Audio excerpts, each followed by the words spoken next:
Okay, board members, we need to pause on this. We do have two priorities and some goals. I think that's sufficient for Superintendent Hart.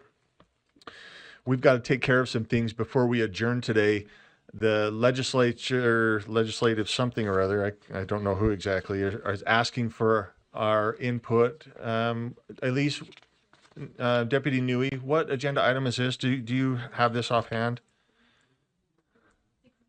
16 from yesterday, and I'm renumbered today. Let me just take a second.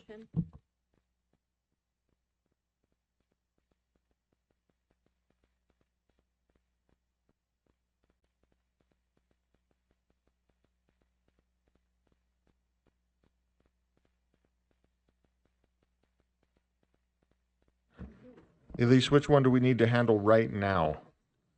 Can you help me remember?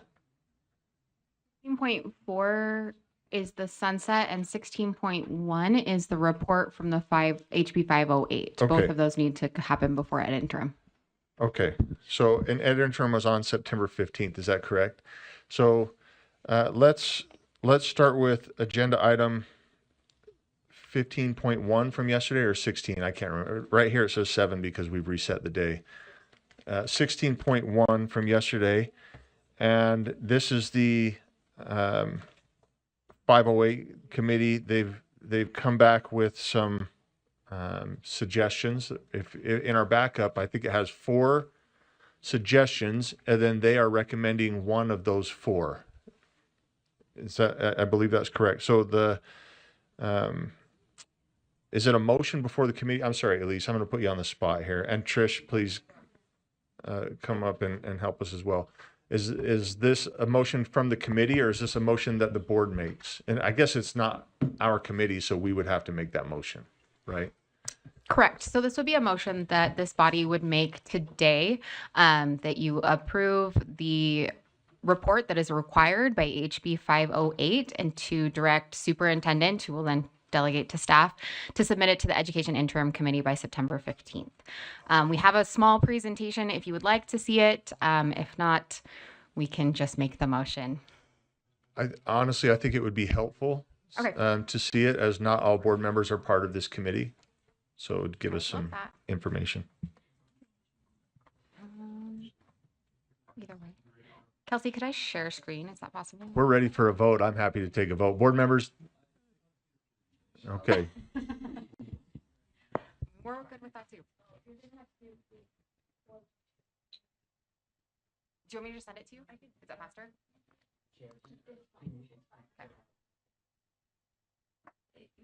Yeah. Let me see. Do you have the report? Are you looking at the report right now?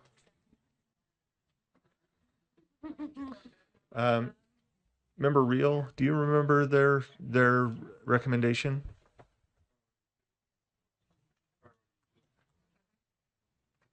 Go ahead, Member Reel.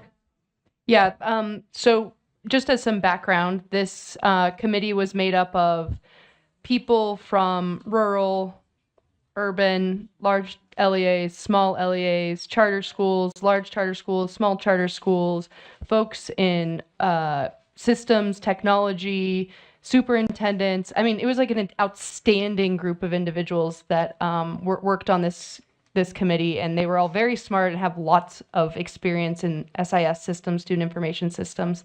And well, here we go. I don't need to go on. Let's let Elise present it. It was a really, I just want to say before we go through this that I mentioned this last meeting, but oftentimes we get really frustrated because the legislature passes bills that they have not discussed with us and that have not listened to experts in the field. And this HB 508 allowed for a group of experts in the field to give input on what direction we should go with our student information system and our collection of data as a state in public education K through 12.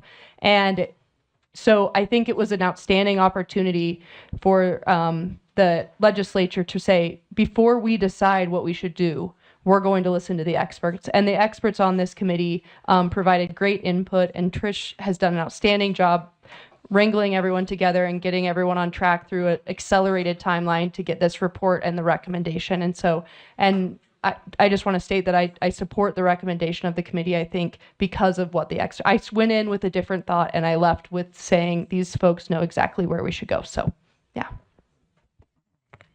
Thank you, Board Member Reel. So just to ground us in kind of how we got to where we are in this last legislative session, Representative McPherson ran a bill. It's HB 508, School Data Amendments. It required this board to put out 3 reports. One is due this month. The other 2 are due a year from now in September 2026. So the report we have before you is just for the first, the Student Information Systems SIS report. In that report, we were required to study the current Utah SIS landscape and do some cost, capability, and limitations reviews, and then provide some recommendations for improvements. So for the committee, we put together, there were 24 members total, 15 members are in LEA, so they have jobs or positions within an LEA. There is a pretty balanced mix of urban, rural, and charter schools. There's a mix of roles, so we got data privacy, we've got superintendents, we got legal counsel. They met every other week for 2 hours at a time throughout the summer, and conducted this study. So their purpose, this group, was to provide guidance to you all in making a recommendation to the legislature to review the findings of the study that was primarily conducted by Trish, and to make recommendations about what to do moving forward to make our systems better. So first, we just want to be clear on what an SIS is. We use that word a lot, or that acronym. It is a comprehensive database system designed to manage and store student-related data in educational settings. So it's a centralized platform where schools can upload everything from enrollment to attendance, grades, scheduling. Lots of LEAs do more than that, but this is kind of like the core role. So when we did some surveys, Trish did a lot of interviews as follow-up. So we have quantitative and qualitative data. From that data, we found that these were some of the current limitations of what is happening. So there's personnel challenges, right? You have lots of turnover. You have different levels of expertise and training in the people that are dealing with SIS. There's some breakdowns in effective communication from the legislative level all the way down to the school level. So when a bill requires something to be collected data-wise, how does that get interpreted and passed all the way down to the secretaries at the front desk entering that information? Also, some UTREX feedback delays that make it hard to fix mistakes and get that clear. Also, some lack in capacity. So there are some schools where there are very few staff and they are doing so many roles, and it is hard to do just this really well when they're doing so many things. Also, time, right? We all know that time is a constraint, and how do we make this more streamlined?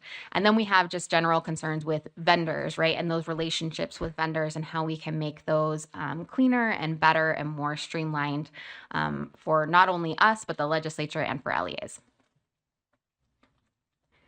So through this process, this group, the committee, looked through all of those different things. I'm going to put all these on the screen. And came up with some solutions. There was 4 different kind of solution buckets that we had that we presented to the committee. The first was the status quo. So if we just left everything as is and then we just added a little bit of extra help, that was the additional requirements. Then there was LEA vendor choice. So LEAs continue to get to choose their vendor, but USBE would offer additional support with those relationships and with the SIS training and things. The next option was small group of approved SIS vendors. So that would mean that USBE would choose like 3 to 5 vendors only. And from the pool of vendors, LEAs would have to choose who they were going to use. And then finally, a single statewide SIS system. So you see there was a few different options. In the report, we put all 4 of these options in there, along with the committee's recommendations for what that plan details should look like, what the impact would be on LEAs and USBE, what the financial estimates are, what the return on investment could be, and suggested rule and legislative changes for each one of these proposed choices. In the end, when we got all of that work done and presented it back to the committee and had a vote, the committee voted to recommend number 2, so the LEA vendor choice with USBE support. So that is the official recommendation of the committee to this board and therefore to the legislature. So this is in each of the plans? Yeah. Okay. In each of the plans, we also walked through what would the vendor accountability look like, right? As we talked about the limitations, there was limitations at the LEA level, USBE, legislature, but also with the vendors. And so we wanted to look at what were some recommendations that this group had for our relationships with the vendors. And so you'll see all of those for each of the plans.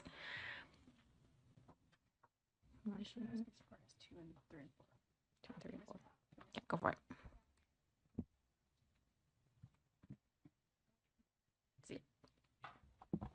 Okay, great. Hi, Trish Joshua. I just got married and I keep forgetting. Trish Joshua, Senior Research Analyst. So I'll speak a little bit to the additional USB support. The committee decided that for options 2 and 3 and 4, they would like additional USB support. So this would look like staff that would work with vendors on legislative and rule changes where they were identifying a gap in implementation of legislative and rule changes. It would also ensure vendor accountability. As you can see, they saw a need for additional vendor accountability, and the additional USB support would enforce that vendor accountability. As well as data policy liaisons. The committee identified like a need to express or like better communicate with lawmakers and policymakers about what data is currently being collected and how we can work within the framework to make like, reasonable and high quality data decisions. Yeah. So another question that was asked of us from the committee from the finance committee was about Aspire, and so in the option that was of the 4 options, in option 1 and 2, Aspire would be maintained. In option 3 and 4, the committee decided that Aspire would be discontinued. The current recommendation is that Aspire would be continued, maintained as a free or low cost option for LEAs and updated to meet those minimum vendor requirements and capabilities. Okay, yeah, and that's all of our presentation. If there are any questions, we'd love to answer them. Okay, thank you. So we have a report that has come from the committee, and we need to vote to receive the report, and then when we receive the report, it then goes to the Ed Interim Committee, right? Do we get to vote on? So the committee said, "Hey, here's our 4 options." Obviously, they've highlighted option 2, that's LEA vendor choice. Do we as a board get a say and say, okay, that's the committee voted for this, but the board prefers option 1, 2, 3, or 4. Is that what I'm understanding, Trish or Elise? Go ahead. Yeah, so the law is a little bit unclear, but I think there is room for this board to make an additional recommendation if the board sees fit. Okay, thank you. And just a question, I see your light as well, Member Bogus, but if you don't mind, I'm going to ask my question here. I respect the committee and what they've done here, and I respect that they are saying second option, LEA vendor choice. But if I'm understanding correctly, you're saying that they're saying USBE, we want you to work with the vendors. So does this really change anything? And I guess I shouldn't be asking you guys but I won't ask you. Trish, I know you have a light on. I'm not going to put you there. That's so if we're just, here's what I'm concerned over. And again, I'm talking to the board at this point. I'm concerned that with options 2, 3, and 4, 1, I don't know if that's still on the table. 2, 3, and 4, they're saying staff work with the vendors. So it still falls back on us. If we went with a small group of approved, then it still falls back on us. If we go with the single SIS and say, look, I know this is going to be hard for a minute, but this is going to be good overall, right? And pull off a Band-Aid. I don't know what that, use your own analogy.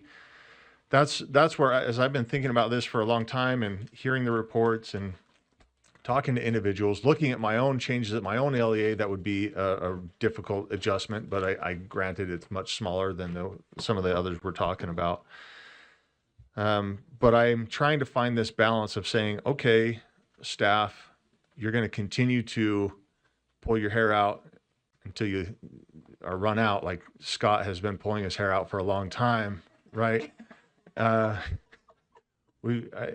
wondering if the solution is to finally say, look, we just need to get all on board on this single SIS. That's just some thoughts there. So we've got some work to do going forward, but those are my thoughts. I've got Member Bogus, Member Davis, and then Member Earl. Member Bogus. Thank you. I have 2 questions that I documented. One is on one of your slides, I believe it was slide 3. It uses the language something to the effect of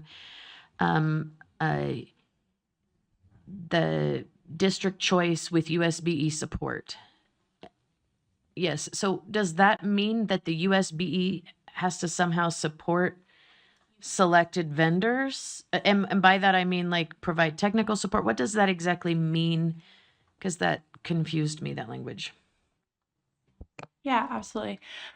So in LEA vendor choice USB support, the committee decided that would look like the LEAs would have, or the vendors would have like there's a couple of additional requirements which are listed in the report and minimal capabilities. So an LEA could choose any vendor as long as they fulfilled those minimum capabilities and additional requirements. And so the USB support, there's a couple of parts to it, but one of the parts to it would be to ensure that vendors were maintaining those minimum capabilities and additional requirements. And if they didn't, they would lose approved status with Utah. And so after a contract would be complete, no additional Utah LEAs could use that vendor because they weren't approved. Interesting. Okay. I have just one final question, Chair. Well, at least in this series of questions. I'm wondering, there's a reduced reporting requirements in 508. When will that be addressed?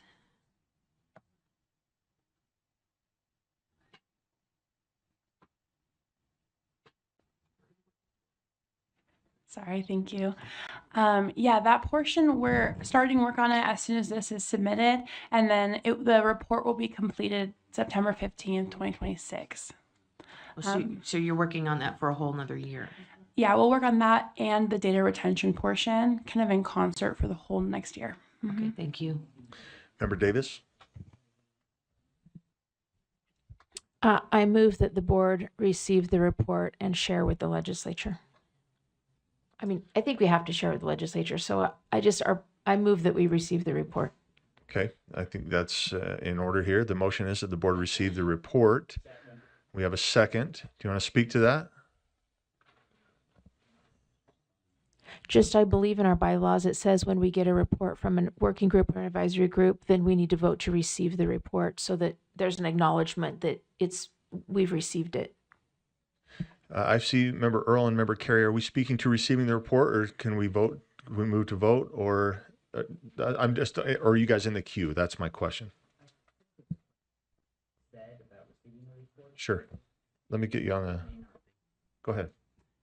So just the comment, and maybe I didn't hear it correctly, but the option that the legislature recommended was LEA choice with USBE support. And then I thought there was something said along the lines of, and again, I to Member Davis, maybe I was hearing things, or seeing things that aren't there, but if we choose only to support one vendor, but if it's USBE support, I guess what I'm asking is, if we have 42 different SIS systems out there, do we have to support all 42, or does USBE still get to choose and say, look, we don't want 42 vendors, we want 5, or we want 1? I guess that's my that's my question, Chair, if I may. I'm going to turn both mics on because I don't know who's answering, but Yeah. Yeah. Thank you for the question. So in the recommendation, it's that the USBE approve vendors if they meet a certain like minimal capabilities and additional requirements. So theoretically, if the USBE staff found that only one SIS was meeting those minimal requirements and additional capabilities, then yes, that would be the only vendor that would be the only option LEs could choose from. However, the additional requirements and minimal capabilities, the committee did not feel were extremely like exclusive and would be very difficult for the vendors, but it would put additional pressure on the vendors, which the committee felt would be really helpful for them. And one more follow-up, Chair. Does USBE retain the right to set additional requirements outside of those recommended by the committee? So one of the things that we're doing is recommending legislative or code and rule changes, and those things would be in code and rule. And so at any time we could petition the legislature to update that or change it in our rule, depending on how we ended up drafting that later on down the line. Yeah, thank you. So that sounds like we would lose the autonomy to set additional requirements as they would be set in code.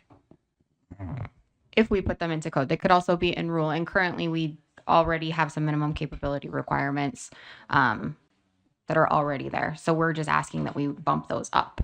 Okay. okay. Thank you, Chair. Thank you. Member Earl. Can you remind me what legislators were on this committee?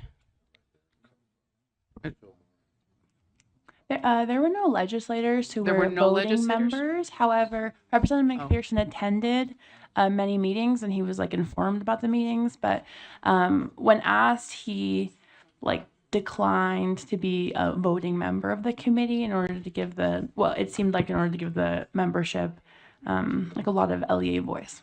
And were there other legislators there or just primarily Representative McPherson? Representative McPherson was the only legislator that attended the meetings. Thanks. Thank you. So the motion before the board is to, it's somewhere. Thank you. Simply that the board receive the report. Let's go ahead and vote. Yes. Thank you, Member Brenton. And Member Bogus says yes, that passes unanimously. Okay. Are there any other motions on this agenda item? Member Bogus. Through the chair, I just had a couple questions. I'm just wondering if Superintendent Jones could offer his point of view, if he was comfortable with that. I think it would give us some insight.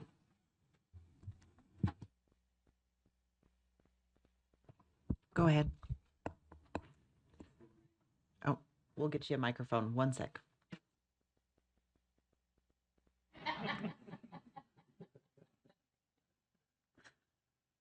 Go ahead. Oh, red 5. Okay, here we go.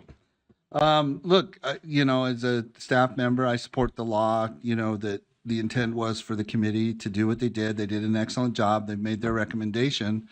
I just don't think there's been enough attention at this point to what the cost estimates would be for a recommendation to be adopted. Now, if that comes as part of the presentation to the interim committee, that's fine.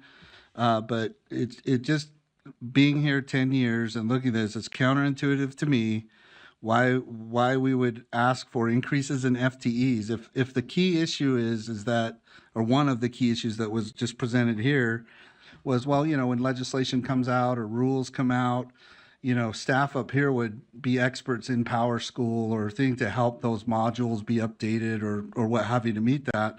You might as well put everybody into one system because then we could just do it instantaneously and you wouldn't need that kind of manpower to do that. So that's just something that, is my personal experience from, this long debate and other organizations too. But I have to support the process, and the process was this, and the process is that this is what the committee is recommending. So I have to stand by that. The only thing I would ask is that you know, and again, it can be part of the presentation, is that we consider the cost impacts to that. Each legislative session, we're told over and over again how, you know, we call them critical FTE needs. So if this recommendation were to be taken, we're looking at, and I personally don't feel you could do this with 3 to 5 FTEs. You would need a lot more, which is captured in the cost estimates. And, you know, I think that's a consideration. Well, you know, cost or price shouldn't be the only reason to do it, but, you know, the process is the process. It was ran very, very well, and the committee has made their recommendation. But, you know, I know that, you know, there's a lot of other considerations to be made. I mean, I think we have time, and those can be made to the ed interim committee I think it's on September 17th or something. So anyway, does that help answer Board Member Bogus's questions, or? Member Bogus, does that address your question? Yes, it does. I just want to clarify my understanding. So my understanding is that that this option that the committee came up with, they want local choice, but they want the USBE to support what they can't figure out. So my understanding is they want us to support, they choose the system. The system has to meet the specifications of what's currently, you know, governed by rule, by code, all the data submissions, those types of things. But the staff, if I'm understanding correctly, and I think Trish is ready to correct me, is that, you know, the staff would help them by being a direct liaison with the particular vendors. We'd have to have experts in those particular, right now there's, I think, 7 vendor provided systems. But see, the part of this too is how do you address the fact that Davis County School District and Sevier, I think, are the 2 districts that have their own homegrown systems. They're not vendor systems. So is that where, you know, you'd have to, I think that can all be fleshed out. But that's my understanding of the recommendation to the scope that I think you're asking about, is that the roles and responsibilities would be brought up to us to directly liaison with the vendors to ensure that the onus is on the staff up here to make sure that that vendor is compliant with it. Whereas even right now, the code reads explicitly that LEAs are responsible because they're contracted directly with the vendor to be the ones to make sure that it can interface with USIMs, and the data quality is there. It's already all spelled out in code that way. To me, that if the recommendation we're going through, which I support the recommendations of the committee in the process, well, the recommendation by way of the process, I just think there's other considerations that still need to be addressed with all of the recommendations, with all of the options too. I mean, the code was written explicitly to ensure that LEAs at the local level had control of their vendors and that their vendors were doing it. It's already explicitly stated in the law. Thank you, I member. really do appreciate that, and yeah. I appreciate you allowing Superintendent Jones to Thanks, make member that comment. Bogus. Thanks, Scott. So we've received the report. I don't see any motions forthcoming. Let's get that over to the legislature, and I'm sure we'll hear some things, and discussions may be coming in the future. So I appreciate everybody's support on that. Let's move to agenda item 16.4. Elise, you're still at the table, I hope. This is Education Interim Committee sunset items. Can you give us some context on this, Elise? Thank you.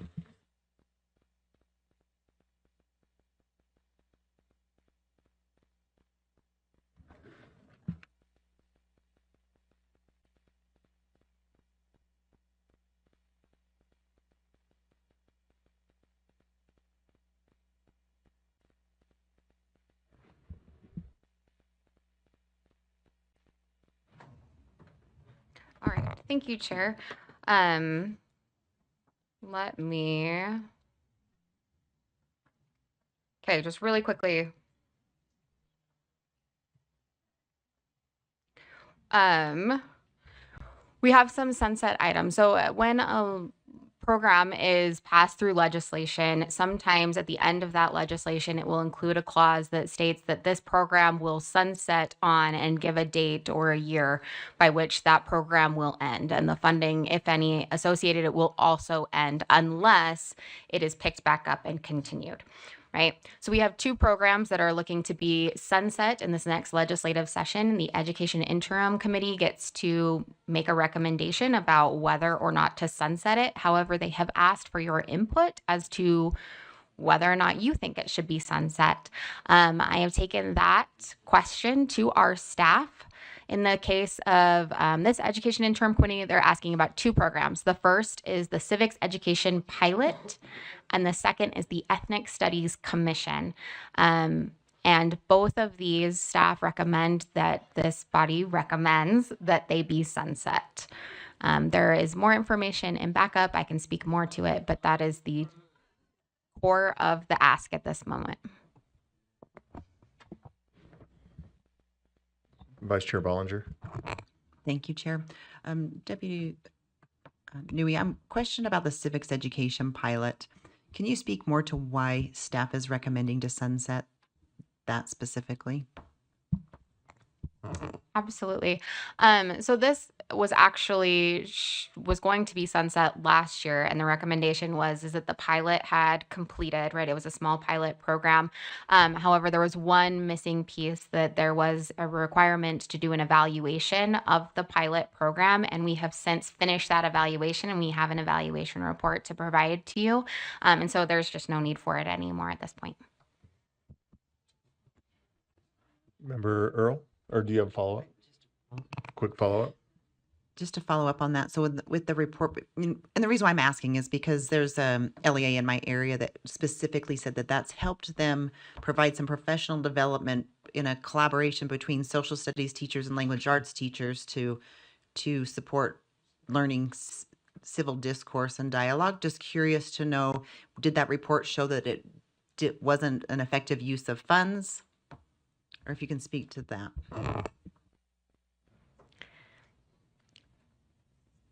I'm hesitating whether to speak on the little that I know. Our staff member over this isn't here at the moment. My understanding is that it's not about the efficacy of the program, but simply that the way that the legislation was written, that it is a specific pilot program, and that now if it needed to be expanded or created into a substantial program, it could be, but that the pilot itself is no longer needed. Member Earl. I'd like to make a motion that we sunset both of that we make a recommendation to sunset both of these. The motion is to sunset both the Civics Education Pilot and the Ethnic Studies Commission. We have a second by Member Booth. Member Earl. Just that. I think the civics, we actually extended it longer than it needed to be. They were going to actually sunset it last year, and you'd have to get additional funding in order to continue with it. So that would be a sunset there. And then I think the legislature actually has disbanded the commission actually. So I think the sunsetting of those provisions would be appropriate. So. Member Davis. I guess I'm confused. If it's just a technicality and the commission's already gone, why are we voting? And also, if the sunset is going to end, why do we need to vote unless they're asking for content? And if they're asking for a recommendation, what did the evaluation say? Did the evaluation say it wasn't, not really a lot of ROI, so we should recommend to sunset and not renew an actual program? Or was it great? And should we say, maybe you should extend it or fund it again or expand it or what have you?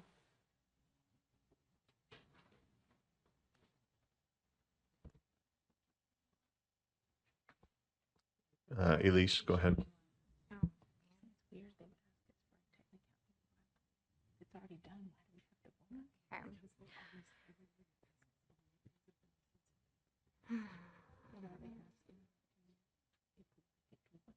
Right here.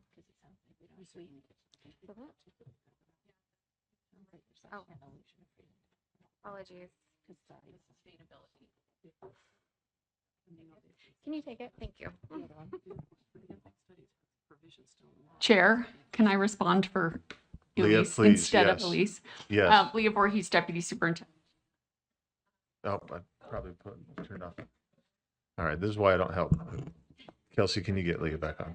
Thank you. So the report outlined that the program was very beneficial. Grantees are planning to continue their efforts to maintain the programs and the activities. They expressed appreciation for the grant funding. However, several did indicate that without funding, sustainability is difficult. So the pilot was successful in that, to Vice Chair Bollinger's point, that the participants found it very helpful and useful. But one of the recommendations was that for it to continue, funding would need to continue. So to Elisa's point, the pilot is finished. If a new program was started that continued the work, that would be different legislation and possible, but the pilot has finished. Does that help respond to your question? Yes, I have an amendment. Okay. So go ahead. I move to add the language to the motion and that the results of the survey be shared with the legislature in consideration of a civics education program.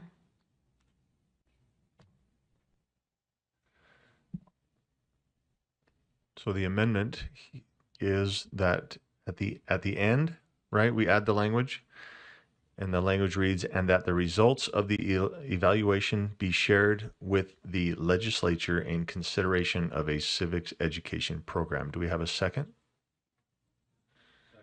I have a second. Member Davis, you want to speak to that? I don't know that anyone's at this moment ready to make like a funding request or anything like that, but I think that the legislature should hear the results of the survey of the pilot they themselves put into play. And information is helpful in making future decisions, and it could help them to know that what they did some good things. Maybe they want to continue, maybe they don't, but I think it's important for them to hear that information. Member Carey? Yeah, I agree that it's important to get them the results. I would disagree because it seems to suggest that, maybe we're advocating for a civics education program by sharing the results. And so I would amend, if an amendment's in order, I would just say, and that the results of the evaluation be shared with the legislature, and we strike everything after that. The amendment to the amendment is to strike in consideration of a civics education program. Do we have a second? Yes.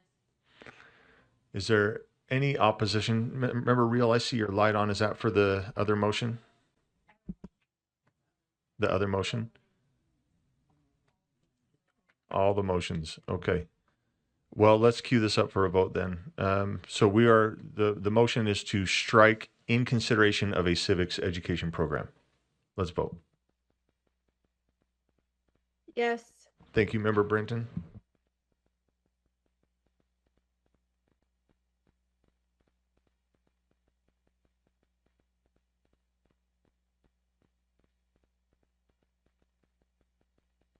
That passes unanimously. So the new motion before us then, or the new amendment before us, is that we add the language and that the results of the evaluation be shared with the legislature. Okay, Member Real. Thank you, Chair. I might have missed this, but did the legislature vote to disband these, or is it just they're just no longer meeting? It sounds like they're wondering, they're asking for our input before they make a vote to sunset or not. Is that right, Elise or Leah? Yeah, they're asking for our input. Okay. I guess on that, it would be disappointing to see both of them disbanded, so I thought that the Ethnic Studies Commission did some great work, and I thought that we contributed to a lot of that great work that provided a lot of diversity in what our students were learning and provided more inclusive materials for our students who are all very diverse. So I would be disappointed to see this. The civics education pilot, I know that it was somewhat of a success, but we've been discussing that in standards and gotten reports on that a couple times. And I obviously love civics education, but I just would be disappointed to see both of these gone.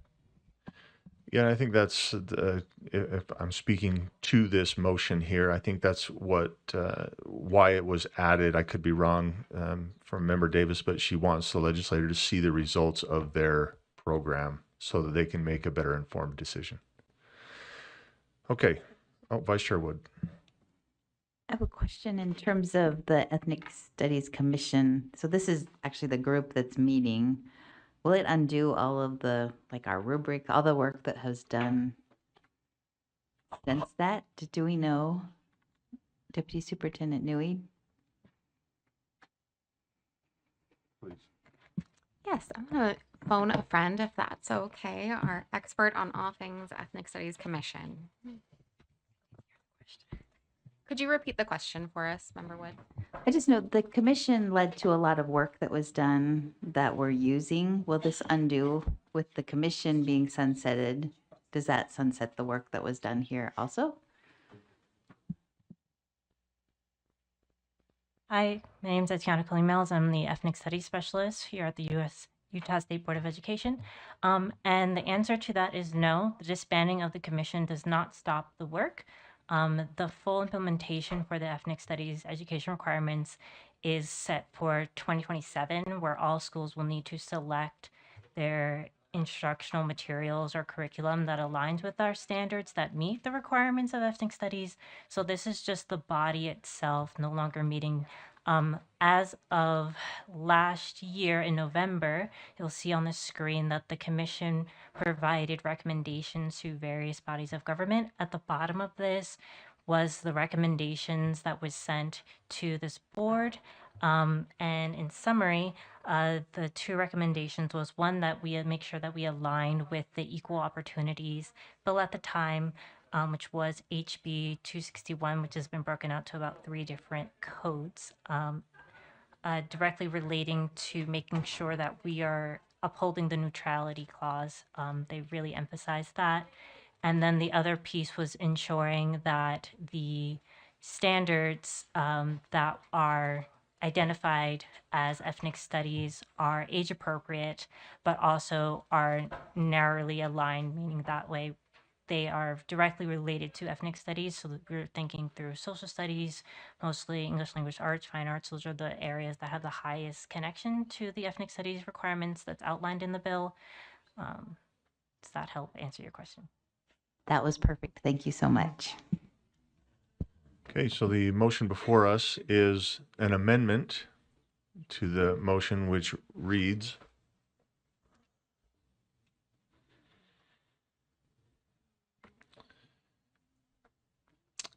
the motion is to add the language and that the results of the evaluation be shared with the legislature. Let's vote.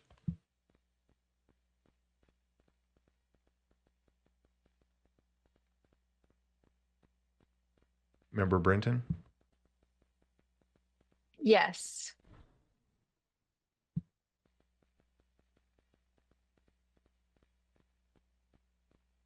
That's it. That passes unanimously. Okay. So our underlying motion then is that the board recommend that the Education Interim Committee sunset the Civics Education Pilot and the Ethnic Studies Commission, and that the results of the evaluation be shared with legislature. Seeing no lights, let's vote. Brenton's a yes. Thank you, Member Brenton.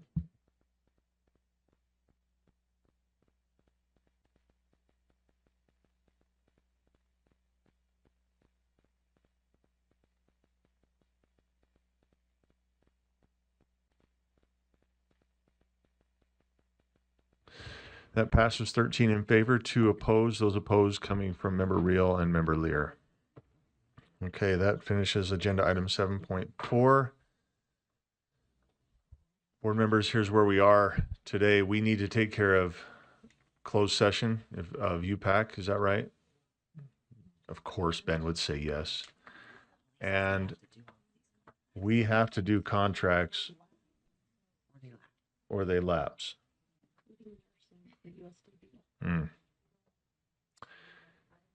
Okay, what do we want to do first? Contracts first? Okay, sorry, Ben.